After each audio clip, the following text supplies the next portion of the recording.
So I understand gardening is not actually part of the curriculum.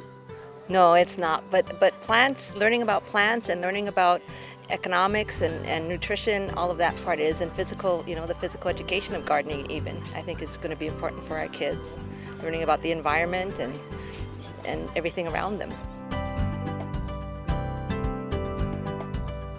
My wife's one of the teachers down here, Key Elementary, and I started getting my fingers green again a while back when I was interested in the Hawaii culture and what it has to do with sustainability.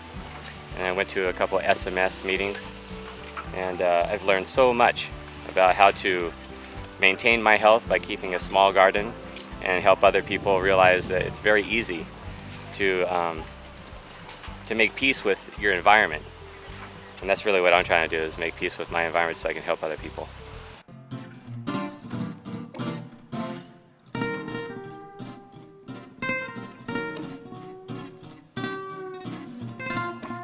One of the great things I think about these kind of events is all of us really in our hearts want to help. We want to be part of a community, and we forget because sometimes the structure of our culture doesn't allow for enough of these sort of events. So it turns out that we all want to be here doing this, and we don't really know it unless they're happening, and we get together and we make it happen. And what happens when we get together is really beautiful.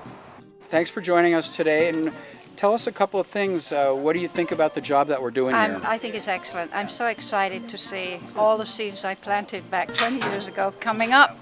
And I think to do it at an educational facility is a fantastic idea. Great. There's a couple of, one of the things I'm really enjoying here is to see that the first thing you do in permaculture is make sure that the garden's in a good site. And that How did we would do? mean that you did excellently. That means that it's in a place where people circulate and are going by all the time. So here we are with pathways. It's a place that the kids will be walking by. You want your garden to be accessible. You want your garden to be seen all the time. That way you can take care of it. You don't want it buried away in a corner. Tell me a little something about your vision for our garden here. Well, I see this as a sustainable future for the people of Kihei and all of Maui. I believe that here in the tropics we have a unique environment, a unique ability to produce food year-round, all kinds of different foods, and I want to help people learn how to do that.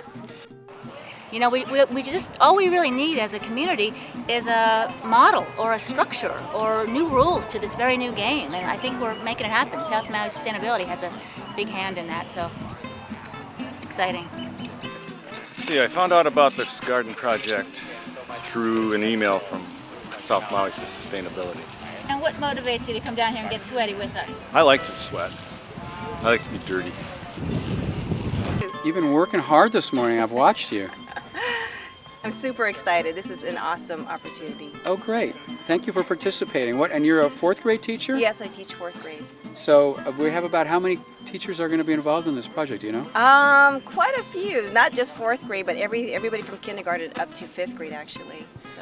And you said something about how this is going to help with your Hawaiian studies in some way? Yeah, it's part of our standards and our benchmarks, so it's great because part of our standards is to talk about the Hawaiian community as a farming community and how they were self-sustainable. So I'm pretty excited because we're going to have dryland taro and then we're going to have some sweet potatoes, so the kids get hands-on experience like, oh, this is what a sweet potato looks like and this is how you actually grow a sweet potato. They don't have that, hands-on experience at home. Yeah. So it's nice to provide it here for them here at school. I really hope that the kids will have enough time out here that they can tell their folks that they'd like to make a garden in the backyard, because I know a number of young kids who have just at the spur of a moment changed the backyard of their folks' home into a delicious garden. And that's what amazed me, is that kids really can use their energy wisely and do something at home that will benefit the whole community and their own families. So do you see a way that we'll be able to use the different things that we plant in the garden for different cultures to learn about different kinds of foods? Yeah, definitely. Since our population at Kihei Elementary is so diverse, I think we can bring in the different fruits and vegetables from different cultures, and we can share an understanding of what each group of people brings to, say, our communal table. So it'll be great, and also it'll give our students an opportunity to meet different people from the community and broaden their horizons in that way.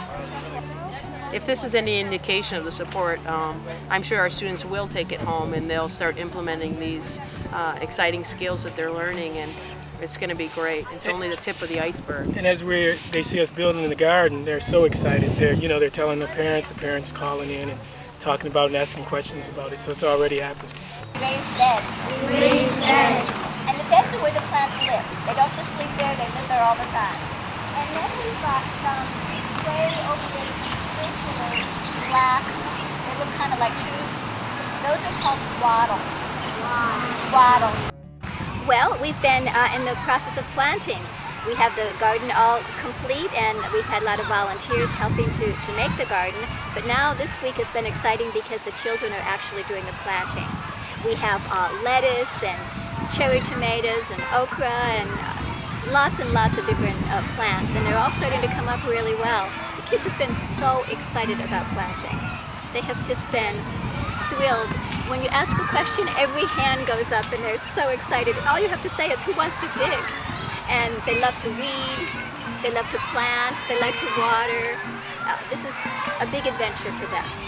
And their attention has been totally fixed on the garden. They've loved every minute of it. And us fortunate volunteers have had the awesome privilege of getting to be in the garden with these precious children and teach them this thing that is so dear to our hearts.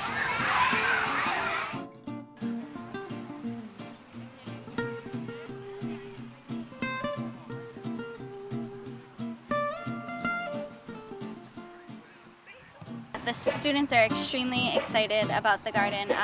It was so nice to get them to come outside and really learn. And not only we read stories about plants in class and we talk about it in our science books, but to come out and really be engaged and put their hands in the soil and plant something that they can feel a part of was, inspirational for them, and to also eat whatever they planted. They may have not liked vegetables before, but they all tried it last year. You can see the excitement of children making the connection between what they're learning in the classroom and then seeing things happening out here in the garden. As we move forward, we're looking forward to the community getting more involved in this garden. In a lot of ways, a school garden is a community garden, and we'd love to see more members of the community get involved in maintaining the garden and helping the kids grow our future. It's really great the way all the volunteers from the community have turned out, huh? Yeah. I mean, volunteering is just the greatest. You get a feeling of community that you just don't get any other way. I think that about says it. Okay. Thanks.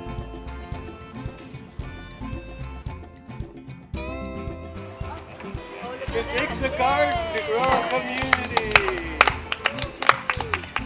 Wow! One last question. Whose garden is this? Our garden!